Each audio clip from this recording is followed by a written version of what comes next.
The XKSS. It had the same body shape as the D-Type, fully equipped for sports car driving. The 3.4-litre XK engine produced 250 horsepower, and the car had a top speed just short of 150 miles an hour. It was a highly desirable car, particularly attractive to American buyers, being potentially eligible for production sports car racing.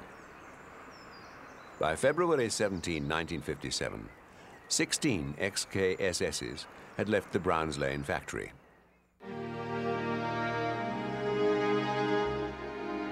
That night, fire broke out.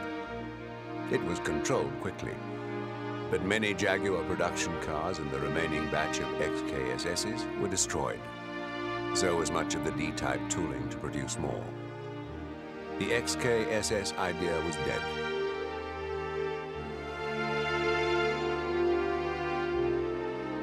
The fire was not the end.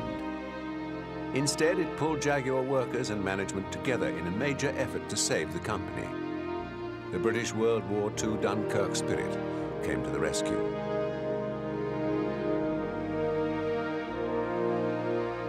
Although it destroyed half of the factory, by the following day, plans were in hand for building a new factory. Arrangements had been made to use a new Dunlop factory that had just been built but was unoccupied, and 1 or 2 cars were finished off that following day. The fire had results that couldn't have been predicted. Ironically, it replaced racing as a major public relations tool and allowed Jaguar to concentrate on the development of road cars.